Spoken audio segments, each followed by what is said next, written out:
वाले इलाके के लोगों की विशेष स्क्रीनिंग कराई जाए। उप मुख्यमंत्री सुशील कुमार मोदी ने कहा, भारत चीन सीमा पर शहीद हुए जवानों के परिजनों को राज्य सरकार की ओर से राहत राशि प्रदान की। मुंगेर विश्वविद्यालय में ऑनलाइन पढ़ाई के लिए इलेक्ट्रॉनिक मल्टीमीडिया रिसर्च सेंटर की होगी स्थापना।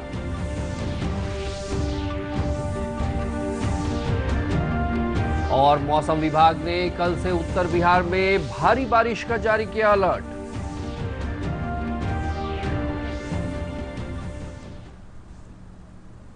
नमस्कार, अब समाचार विस्तार से।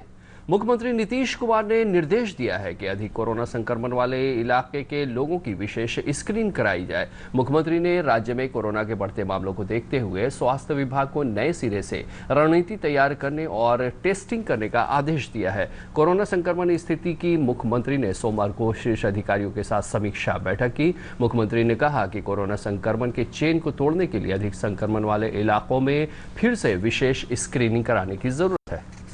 केंद्रीय स्वास्थ्य मंत्रालय ने कहा है कि भारत उन देशों में शामिल है जहां प्रति लाख कोरोना के मामले कम हैं। स्वास्थ्य मंत्रालय का यह भी कहना है कि भारत में सक्रिय मामलों के मुकाबले ठीक होने वाले लोगों की संख्या लगातार बढ़ रही है। मंत्रालय ने विश्व स्वास्थ्य संगठन की ताज़ा रिपोर्ट का हवाला देते हुए कहा कि भारत में प्रति लाख जनसंख्या पर अभी केवल 30 मामले हैं, जबकि विश्व का औसत 114 से अधिक है। इधर प्रदेश में कोरोना संक्रमितों की संख्या 7,893 हो गई है। स्वास्थ्य सचिव लोकेश कुमार ने कोरोना से ठीक होने वाले लोगों की संख्या भी लगातार बढ़कर 5,767 हो गई है। सामने आए हैं जहां तक 24 घंटे में ठीक हुए व्यक्तियों की संख्या है, उनकी संख्या 136 है। अब तक कुल पॉजिटिव व्यक्तियों की संख्या है 7,808 और कुल ठीक हुए व्यक्तियों की संख्या है 5,767। जहां तक एक्टिव केसेस का प्रश्न है, सभी जिलों में मिलाकर 1,988 अभी कोविड-19 के एक्टिव केसेस हैं। जहां तक कोविड-19 संक्रमित व्यक्ति की मृत्यु का प्रश्न है, एक मामले की जानकारी प्राप्त हुई है जो पटना जिले से संबंधित है और 51 वर्षीय पुरुष थे और इनकी मृत्यु 21 तारीख को हुई है। इस बीच कोरोना संकट के कारण प्रभावित हुए लोगों की सहायता के लिए राज्य सरकार लगातार प्रयास कर रही है। सूचना एवं जनसंपर्क विभाग के सचिव अनुपम कुमार ने कहा कि प्रदेश में लौटे प्रवासी मजदूरों को रोजगार उपलब्ध कराने के लिए सरकार ने लॉकडाउन से लेकर अब तक 7 करोड़ 80 लाख से अधिक मानव दिवस का सृजन किया है। उन्होंने बताया कि अब कोरोना संक्रमण के प्रति संवेदनशील समूहों जैसे बुजुर्ग, बच्चों और गर्भवती महिलाओं पर विशेष नजर रखने और मास्क के उपयोग को बढ़ावा देने का प्रयास किया जा रहा है। अन्य बीमारियों से ग्रसित लोग हैं, उनकी सुरक्षा पर अब विशेष ध्यान देने के लिए निर्देश दिया गया है।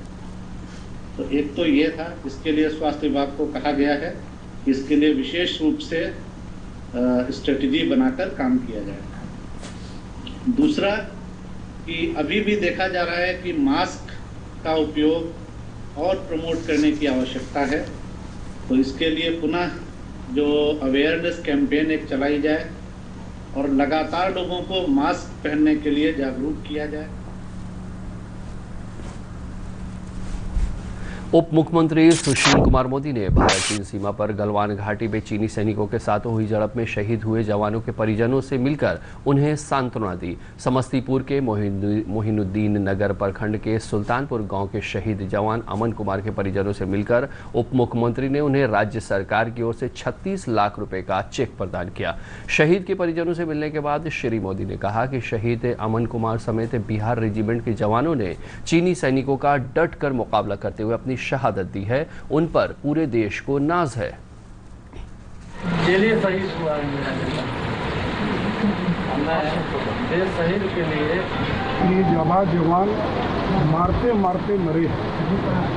प्रधानमंत्री जी ने कहा था कि ये लोग मारते मारते मरे और चीन की तरफ भी कितने लोग मरे हैं अब इसका ठीक आकलन नहीं हुआ है, लेकिन सूत्र बताते हैं कि घर से भी 40 से कम लोग नहीं मरे। हम अपने शहीदों को छिपाते नहीं हैं। भारत में जो सैनिक शहीद हो जाता है हम उनको सम्मान के साथ घर पहुंचाते हैं, उनका दाह संस्कार करते हैं और उनको शहीद कर। इससे पहले उप मुख्यमंत्री सुशील कुमार मोदी और पाटलिपुत्र के सांसद रामकृपाल यादव ने पटना जिले के बिहटा के शहीद जवान सुनील कुमार के परिजनों से भी मुलाकात की। इस दौरान श्री मोदी ने शहीद के परिजनों को सांत्वना दी। उन्होंने कहा कि पूरा देश सैनिकों और उनके परिजनों के साथ खड़ा है। देश को अपने वीर सैनिकों पर गर्व है।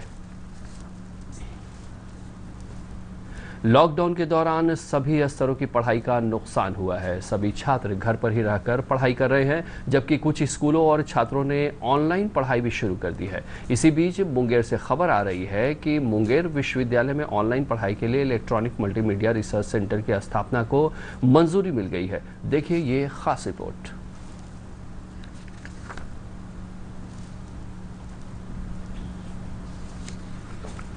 लॉकडाउन के दौरान बच्चों की पढ़ाई बिल्कुल नहीं हुई, विशेषकर उन विद्यार्थियों की जिनके पास इलेक्ट्रॉनिक गैजेट्स नहीं थे या इंटरनेट की सुविधा नहीं थी।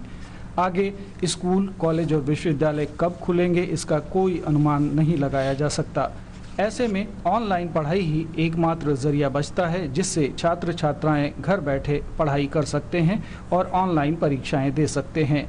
मुंगेर विश्वविद्यालय में इलेक्ट्रॉनिक मल्टीमीडिया रिसर्च सेंटर की अनुमति मिल जाने के बाद विश्वविद्यालय और इससे जुड़े लगभग 30 महाविद्यालयों के विद्यार्थियों को ऑनलाइन पढ़ाई की सुविधा मिल सकेगी। इस परियोजना की लागत 1 करोड़ रुपए है। इसके लिए बिहार सरकार और विश्वविद्यालय अनुदान आयोग वित्तीय मदद कर रहे हैं। कुलपति प्रोफेसर रणजीत कुमार वर्मा कहते हैं कि फिलहाल बच्चे YouTube की मदद से पढ़ाई कर रहे हैं। केंद्र की स्थापना से शैक्षिक कार्यक्रमों का निर्माण यहीं होने लगेगा।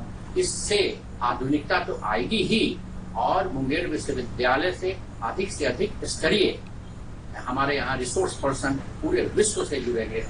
इन्हीं बिंदुओं को ध्यान में रखकर उत्कृष्टता की ओर मुंगेर विश्वविद्यालय का यह महत्वपूर्ण कदम है। EMMRC electronic multimedia research centre की स्थापना। प्रस्तावित इलेक्ट्रॉनिक मल्टीमीडिया सेंटर के संयोजक डॉक्टर अमर कुमार कहते हैं, हालांकि विश्वविद्यालय द्वारा YouTube के माध्यम से पाठ्यक्रम उपलब्ध कराया जा रहा है, लेकिन रिसर्च सेंटर के खुल जाने से छात्रों को उनकी आवश्यकताओं के अनुरूप पाठ्य सामग्री उपलब्ध कराने में आसानी होगी। विश्वविद्यालय मुंगेर द्वारा इलेक्ट्रॉनिक मल्टीमीडिया रिसोर्स सेंटर बनाया गया है। इसका उद्देश्य विश्वविद्यालय से जुड़े 17 अंगीभूत एवं 14 संबद्ध महाविद्यालयों के छात्र छात्राओं को कोरोना महामारी के दौर में घर बैठे पाठ्यक्रमों को पूरा कराना है। फिलहाल हमें ये नहीं पता कि कोरोना कब समाप्त होगा और सब कुछ कब सामान्य होगा, लेकिन बदली परिस्थितियों में खुद को ढालना ही समय की मांग है। मुंगेर से श्री कृष्ण प्रसाद की रिपोर्ट, दूरदर्शन समाचार, पटना। मौसम विभाग ने 24 जून से उत्तर बिहार के कई जिलों में भारी बारिश का अलर्ट जारी किया है। साथ ही पूर्वोत्तर बिहार के कई जिलों में अत्यधिक बारिश का अलर्ट है। मौसम विभाग की माने तो उत्तर प्रदेश और झारखंड से एक टर्फ लाइन बंगाल की खाड़ी के पश्चिमोत्तर हिस्से की ओर से गुजर रही है। यह 24 जून को ऊपर शिफ्ट हो जाएगी, जिससे राज्य के पूर्वोत्तर जिलों में भारी बारिश होने की संभावना है। उत्तर बिहार के जिन जिलों में भारी बारिश होने के संकेत मिल रहे हैं वो हैं किशनगंज, अररिया, सुपौल, मधेपुरा, पूर्णिया, सहरसा, शिवहर और सीतामढ़ी।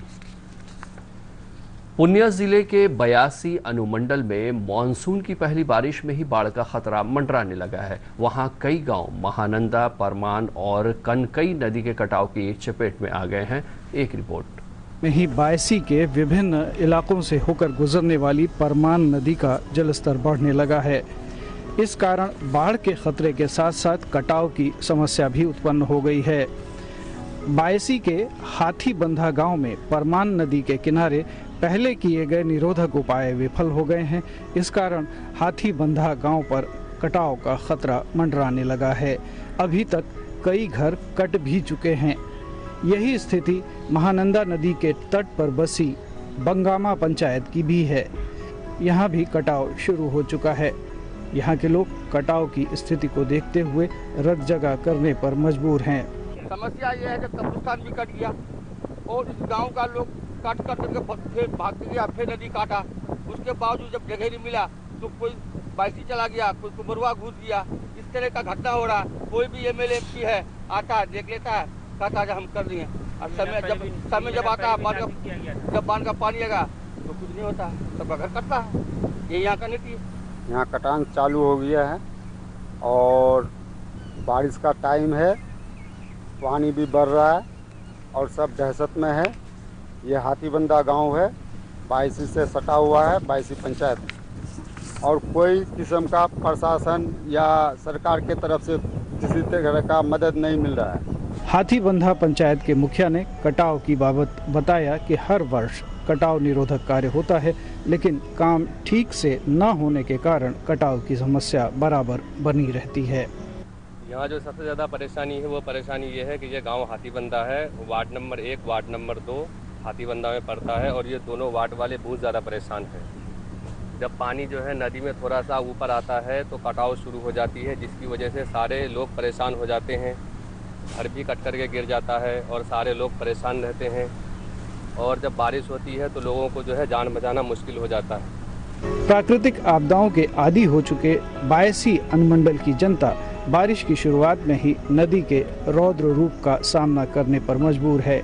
अगर यहाँ तुरंत कटाव निरोधी कार्य शुरू नहीं किए गए तो काफी नुकसान हो सकता है। पूर्णिया से जेपी मिश्र की रिपोर्ट, दूरदर्शन समाचार, पटना।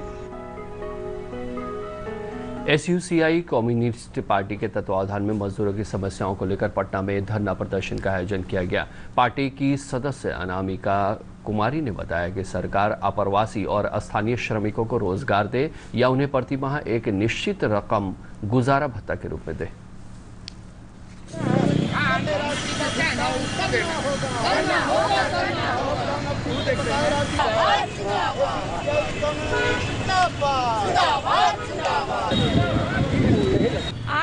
प्रति माह प्रवासी मजदूरों को गुजारा भत्ता देने की मांग हम लोग करते हैं। लॉकडाउन उसको काम की गारंटी की जाए और उसके जीने लायक भत्ता की गारंटी किया जाए। ये मांग को लेकर के हम लोग पूरे देश भर में ये विरोध प्रदर्शन कर रहे हैं। राजधानी पटना के अनीसाबाद स्थित पंजाब नेशनल बैंक की शाखा से अपराधियों ने लगभग 53 लाख रुपए की लूट की घटना को अंजाम दिया है। प्राप्त जानकारी के अनुसार 8 से 10 की संख्या में आए हथियारबंद अपराधियों ने बैंक कर्मियों को बंधक बनाकर इस घटना को अंजाम दिया। मौके पर मुआयना करने पहुंचे वरीय पुलिस अधीक्षक उपेंद्र शर्मा ने बताया कि कैश काउंटर और बैंक के सेफ से अपराधियों ने रकम निकाली है। सीसीटीवी के फुटेज के आधार पर अपराधियों की पहचान कर जल्द उनकी गिरफ्तारी की जाएगी। अंत में मुख्य समाचार एक बार फिर से।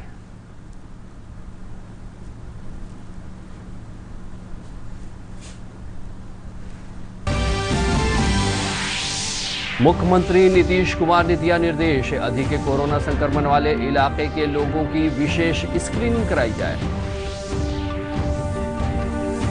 उप मुख्यमंत्री सुशील कुमार मोदी ने भारत चीन सीमा पर शहीद हुए जवानों के परिजनों को राज्य सरकार की ओर से राहत राशि प्रदान की। मुंगेर विश्वविद्यालय में ऑनलाइन पढ़ाई के लिए इलेक्ट्रॉनिक मल्टीमीडिया रिसर्च सेंटर की होगी स्थापना।